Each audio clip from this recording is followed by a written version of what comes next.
on WNYC. Well, let's talk about the U.S. military action in Venezuela and what comes next for either country. Our guest is former New York Times journalist and former bureau chief in Caracas and the author of Things Are Never So Bad That They Can't Get Worse: Inside the Collapse of Venezuela. His book published in 2022. Journalist William Neuman. William, thanks for your time under these intense circumstances. Welcome back to WNYC. Brian, thank you very much. It's great to be back here. Here's Secretary of State Rubio on NBC's Meet the Press yesterday with Kristen Welker, giving some of the rationale for this and making clear that it's largely about oil and the presence of U.S. adversaries with Venezuela's oil market. We don't need Venezuela's oil. We have plenty of oil in the United States. What we're not going to allow is for the oil industry in Venezuela to be controlled by adversaries of the United States. You have to understand, why does China need their oil? Why does Russia need their oil? Why does Iran need their oil? They're not even in this continent. This is the Western Hemisphere. This is where we live. And we're not going to allow the Western Hemisphere to be a base of operation for adversaries, competitors, and rivals of the United States. Have specific oil companies? We also want to see that oil and the proceeds from it. Hold on. We want to see the oil proceeds of that country benefit the people of Venezuela. All right. So, William, to what degree is this a war or intervention or kidnapping or arrest, whatever people want to call it, for oil?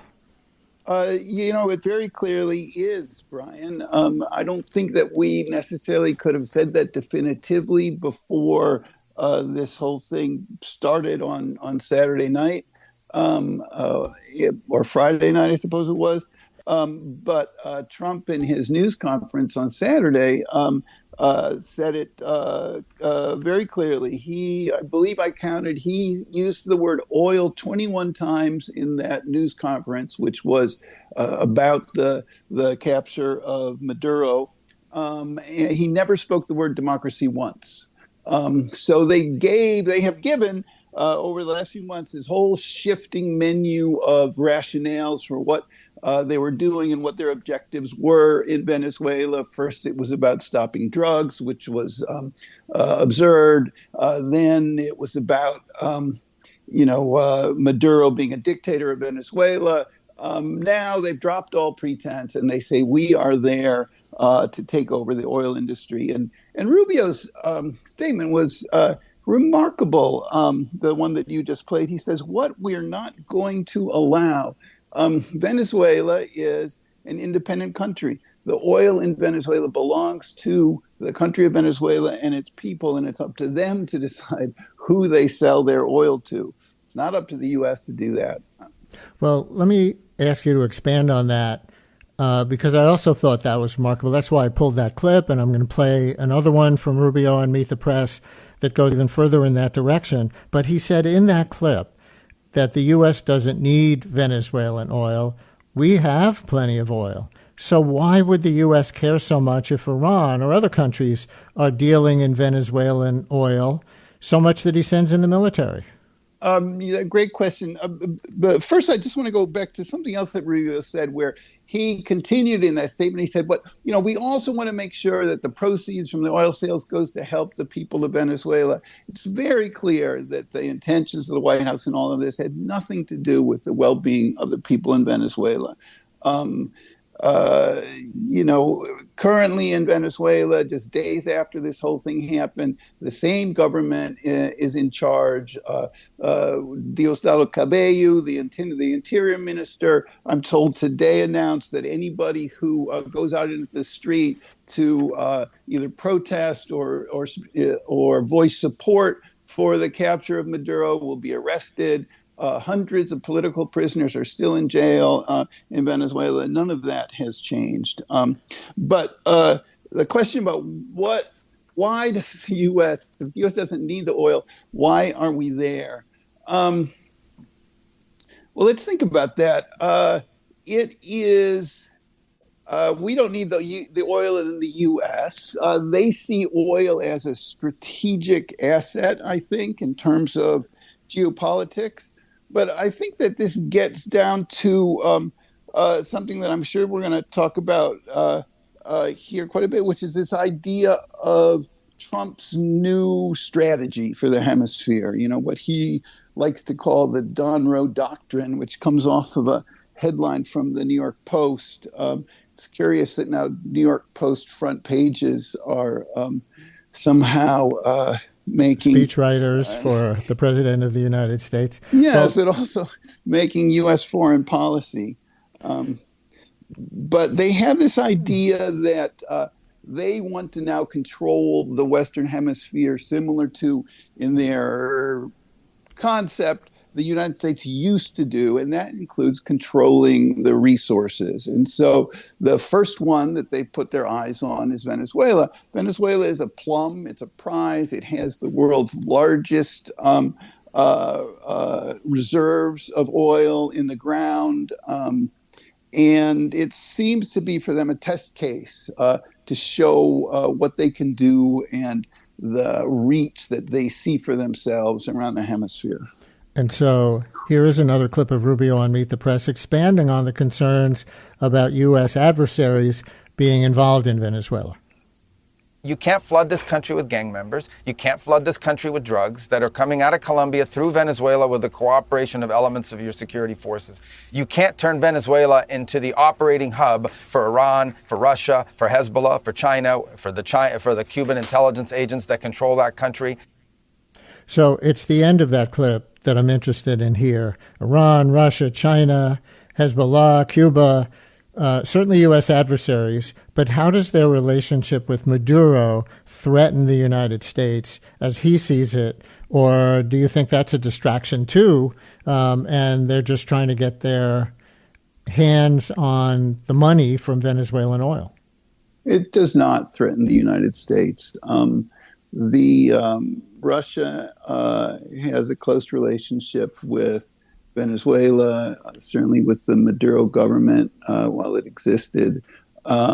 China is very involved all over Latin America as a commercial partner, buying resources or agricultural products or investing in infrastructure projects as they do elsewhere in the world. Those are things that both of those countries are going to continue to do. It has long been a sort of scare tactic that opponents of the Venezuelan government use to say, oh, Iran is there, Hezbollah is there. Now, even recently, I saw Maria Corina Machado said that Hamas is in Venezuela. Iran is an associate, is an ally of Venezuela. They have been involved in Venezuela, both doing business and supporting Venezuela in avoiding U.S. sanctions on oil sales for quite a while. Hezbollah has fundraising activities, or has had, all over South America for many years, but those don't really go beyond that in terms of there is no sort of operational hub in Venezuela for terrorist groups targeting the United States. That's sort of noise that they use to justify this sort of intervention.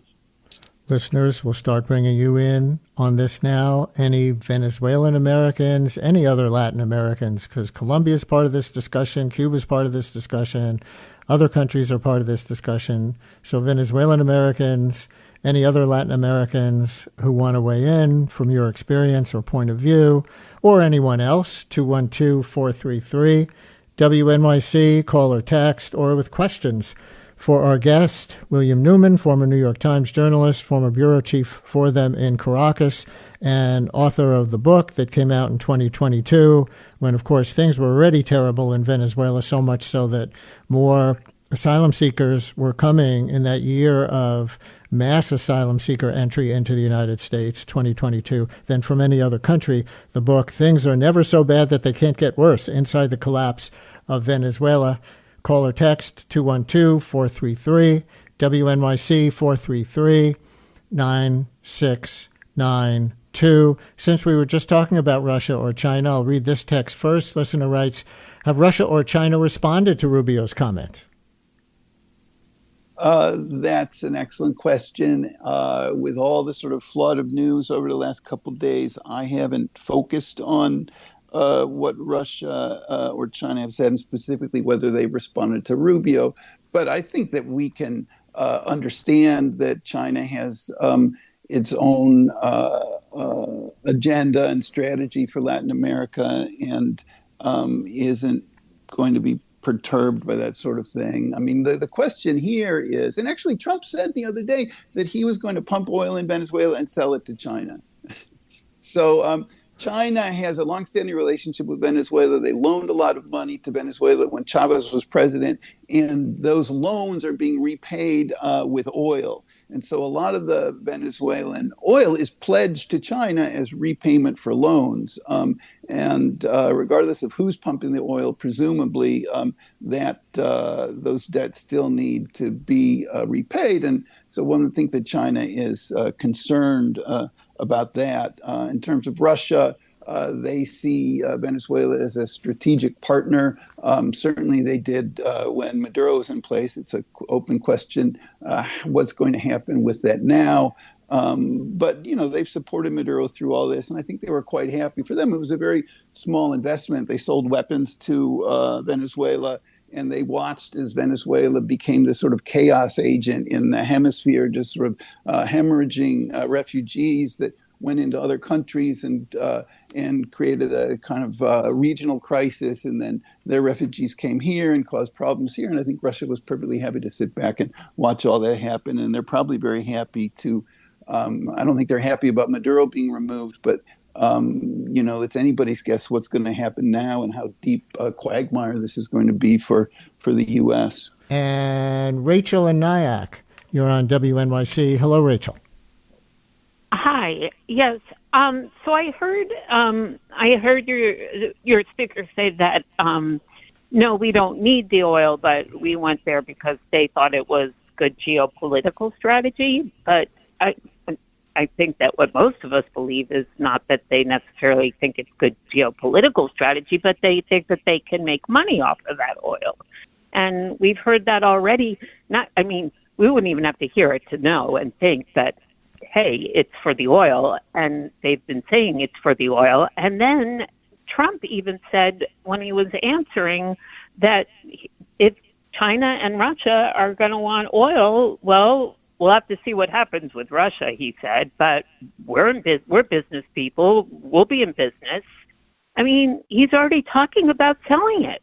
Right. So he's talking about setting the U.S. up as a middleman, which makes it sound even more like it's military action for money. And on the geopolitics, here's a text, William. Listener writes, does this give China an opening to, quote, run Taiwan if the U.S. is running Venezuela? So there is a question of a precedent that Trump is setting for, the big powers in any particular area to declare their sphere of influence, right? Yes, very much so. And as Rachel said, yes, absolutely. It is about making money. Trump is purely transactional. Given everything that we've seen over the last year, it's perfectly legitimate to ask how may he or his family or his close associates profit personally from this sort of thing. And in terms of China and Taiwan, absolutely.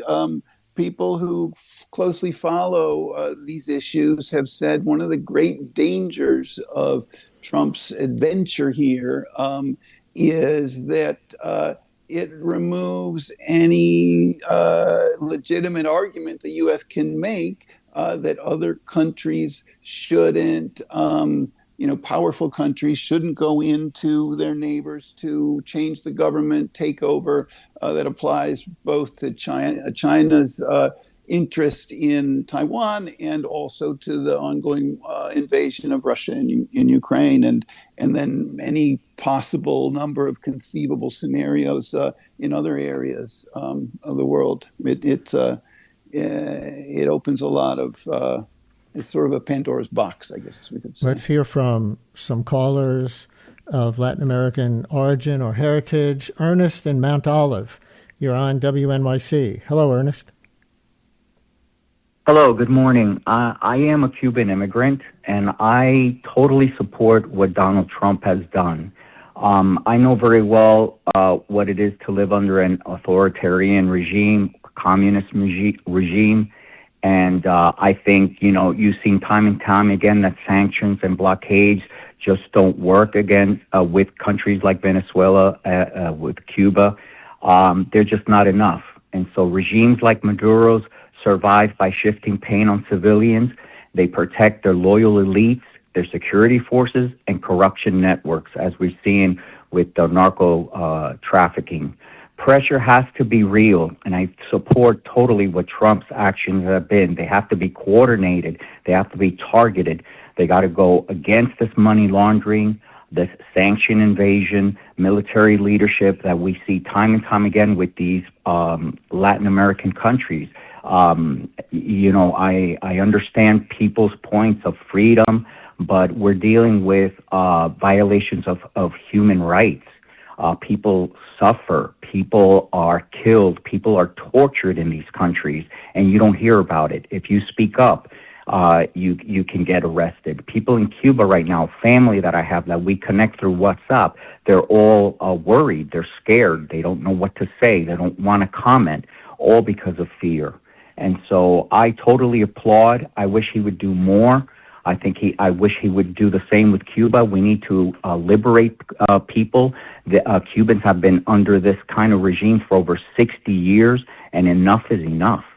There's so much analysis, Ernest, that Trump is not interested in democracy and human rights in Cuba. He doesn't make that a cornerstone of his foreign policy anywhere in the world, as previous presidents of both parties have done.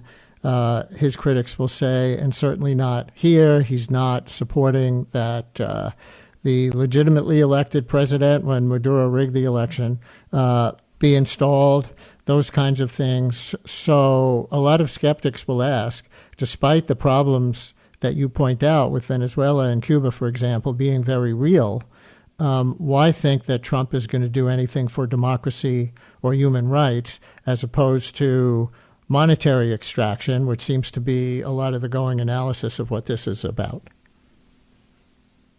Well, I also agree with what you've just said, and I think Trump is seeing it from a point of view of, I think Maduro has been mishandling the oils. I mean, Venezuela is a rich country. It used to be very rich, but I think with the influence of Russia and China, for instance, China's been getting oil very, very cheap. When they get oil, they have oil in their country. They get oil from Russia as well. But they've been abusing because Maduro's focus has been more on illicit, narco trafficking, money laundering. He should have been more focused on the riches of his own country and expanded on that. And I think maybe Trump is trying to help with that. So help with that, but ignoring democracy and human rights, but that's okay enough for you at the start, if I'm hearing you right. Yeah. I think there's a bit of both there. I don't think U.S. is go in there to run that country. I don't think that's what's happening. I think they want to do a smooth transition into free elections, which they have time and time again have rigged. I mean, Maduro had Urrutia, I think, is the one that was elected last June in 2024. Where is he now? Urrutia had to exile to Spain. You had Juan Guaido, which I think was in 2019, who actually started this whole, And where is he now? He's in exile in Miami, Florida. They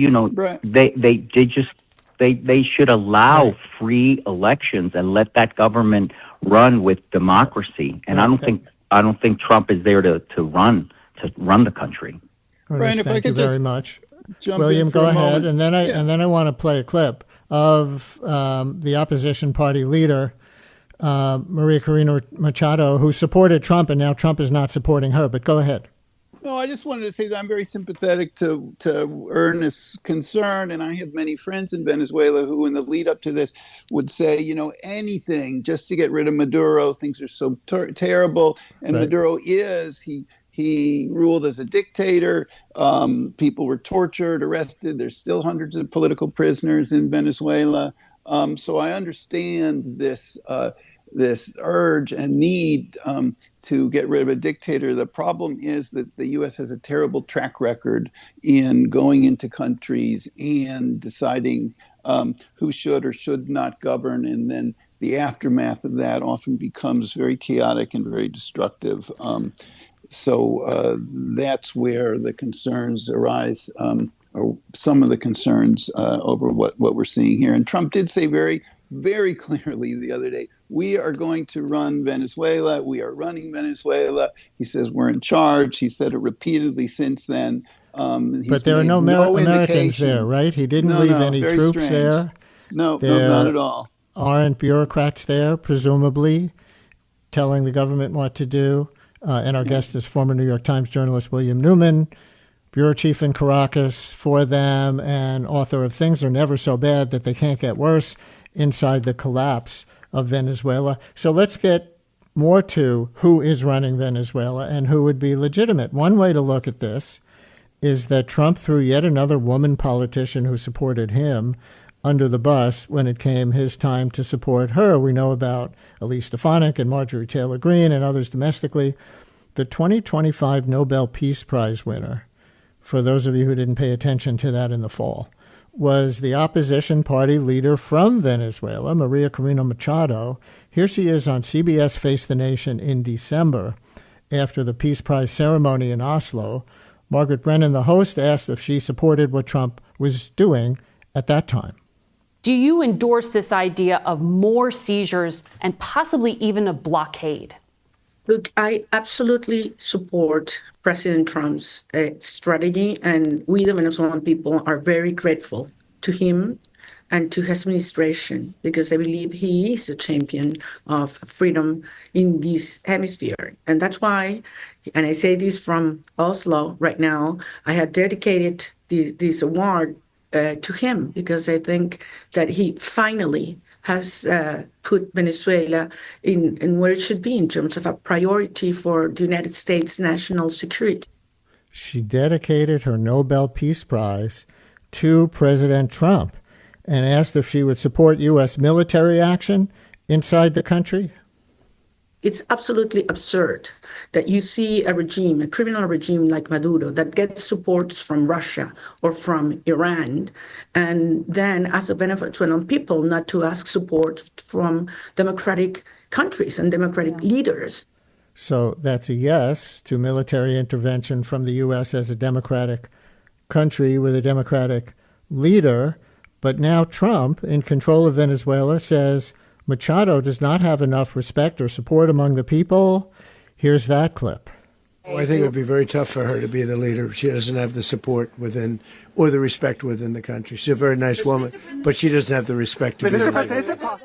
So, William, are advocates for democracy's heads exploding in Venezuela? And for you, as somebody who's covered the country for so long, how much is he right or wrong about support or respect that she has or doesn't have? No, this is a really extraordinary exchange there in many ways, and there's a lot to sort of pull out of this. Trump, for one thing, had obviously publicly lobbied and said that he deserved the Nobel Peace Prize because he claims to have ended all these wars. And then when it was given to Maria Corina Machado in Venezuela, he was clearly miffed, and many people said publicly that this was an overt snub of Trump, and he was very aware of that takeaway. So you could see him at the news conference the other day at Mar-a-Lago when he sort of he not only tossed her under the bus, he waited for the bus to run over her, and then so he could go in and kick her a few times. But there just seemed to be this. I'm reading into it, obviously, but this sort of glee that he was expressing when he dismissed her and said, no, she is not going to be involved in this process. From my reading is that it comes out of that very petty a sense of his that she got something that was rightfully his. Now, Maria Corina Machado is a very complicated character in the Venezuelan opposition. Maria Corina Machado, since at least 2019, so that's 7 years and possibly even longer, has been calling for a foreign military intervention in Venezuela. She has a long history of claiming that it was impossible to do really opposition politics in an electoral way in Venezuela, and that the only solution to Venezuelan problems was a foreign military intervention, which clearly meant a U.S. intervention. So now she finally got the intervention that she's been asking for all these years, and it's turned out to backfire on her, at least in terms of her personal ambitions and involvement. But we do have to, but it goes beyond her. I mean, she is a figure, but this is more about democracy in Venezuela. So much more concerning than his petty insistence that she not be involved is what about a transition to democracy in Venezuela? He's given no indication that he's interested in doing that. He seems quite content to want to work with the remainder of the Chavista government that's still in charge there, and has said nothing about demanding the release of political prisoners, said nothing about bringing in Edmundo González Urrutia, who is the candidate who overwhelmingly won the last presidential election in 2024, and creating a transition where he could govern, or in lieu of that, calling new elections in the country. When he says we're going to run Venezuela, that means that the Venezuelans are not going to run Venezuela, and that includes the democratic opposition in Venezuela. Now, he may be content to let the Chavistas run it according to his dictates. That remains to be seen. But for the time being, he seems to think that they are more pliable partners than a democratic opposition would be. So a lot going on there. Hear another voice, originally from the region. Andrew in Jersey City, you're on WNYC. Hi, Andrew. Thank you for calling in. Hi, thank you for taking my call. I'm, American born. My father's Ecuadorian. My mom's Puerto Rican and Cuban. My grandfather came from Cuba as a result of Batista. And, having studied Latin American and South American history, this is just more of the same, the U.S. Just embarking its will on Central and South America. I mean, we have assassinated democratically elected leaders in Central and South America. We have overthrown the governments of Guatemala, Argentina, Bolivia. It just goes on. And for me as a Latin American, this is just more of the same. And there's, and we do it unapologetically. We still have a colony, Puerto Rico, which is a colony in modern day times. And it's just, I find it just sickening. And anybody who can sit there and support this doesn't really see the bigger picture of how horribly we have treated Central, South America, the Caribbean over the last 100 years. Andrew, thank you. And surely, William, this is, in a certain respect, not new. Anybody who's lived long enough or studied history can talk about U.S. military involvement in Panama, in Grenada, in the Dominican Republic, in Haiti, in the U.S.'s interest, not necessarily in the interest of the people of those countries, kind of from the standpoint of we support the dictators who support us, especially during the Cold War. We don't support the dictators who don't support us, and we take action against them. So how would you, what are you thinking as you listen to Andrew? Yeah, Brian, Andrew's right. It is more of the same. I think that there is a key difference here that we really need to talk about and be aware of, which is that for Trump and the people around him, this is partly to go back to an era of U.S. bullying and making decisions in Latin American countries. But what we're seeing is a process of Trump and his people working to expand presidential powers. So we saw that in the boat strikes in the Caribbean, which were clearly illegal, where they went in there and they started blowing up boats that they claimed were carrying drugs and murdering the people who were on these boats. And part of the idea there, I think, and it's been reported in the New Yorker and elsewhere, that the strategy where there was to always be pushing the envelope. We're going to do these things that are that used to be beyond the limits of presidential power in order to expand step-by-step presidential power.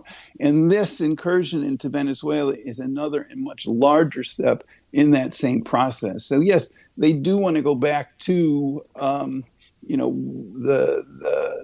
hegemon of the region that the United States has been in the past and perhaps never stopped being, although perhaps was less aggressive about it recently. But they're also concerned, and maybe even more concerned, with creating this enormous presidential power where nobody can stop them in the use of force and we've seen it in other sectors in terms of domestic policy, the use of troops in American cities, et cetera. It's all part of the same thing. But that goes well beyond, the U.S. is the bully with the big stick in Latin America. Last question then, for you who has covered from within Venezuela and wrote that book, Things Are Never So Bad That They Can't Get Worse, Inside the Collapse of Venezuela. We have heard from two callers. Obviously, we've heard a lot of opposition, too, including from our last caller with roots in the region. But we've also heard a couple of callers now this morning one from Venezuela originally in a previous segment and the one a few minutes ago from Cuba, who support this. So what do you see based on your reporting and the millions of people who have left Venezuela because conditions for them and their families were so horrible, and your framing of it as the collapse of Venezuela, which of course includes their economy as well as any pretense of democracy? What's the role of competing camps of Venezuelans now? And how would you describe, if you can describe, sort of percentages of the country who might like this or object to this, or how you see their role with or against each other? Yeah, that's a great question. I just want to say, first of all, thank you, Brian, and thanks for mentioning the book. And I want to say that Trump said in an interview to The Atlantic yesterday or the day before, talking about Venezuela, he said, well, it can't get any worse. So I'm happy to see that he actually isn't a reader of my book, but it remains to be seen whether things get worse and how much worse they get, or whether they improve with the Americans there. And I think that's really the test for Venezuelans, whether they support this or oppose it. We don't know yet. It's very early. I mean, if Venezuela can turn the corner, if Venezuela returns to democracy, if Venezuela prospers and all the millions of people who have left Venezuela can go home and be reunited with their families, that's certainly the outcome that we all want to see, but things could go either in the other direction or they could remain more or less the same. Within Venezuela, Chavismo, which started with Hugo Chavez, who was the predecessor of Maduro, was during a period of time extremely popular. Chavez was a populist president. I like to say that Trump is the American Chavez because they use many of the same political tactics and strategies to divide and conquer domestically.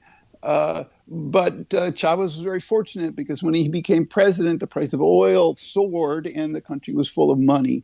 When the price of oil dropped, Chavez died, Maduro came in, the country went into economic collapse, and the support for Chavismo disappeared largely. There still is a core Chavista element there. In the last elections last year, I believe over 70% or close to 70% of voters chose the opposition candidate. So clearly people in Venezuela are done with Chavismo and certainly done with Maduro.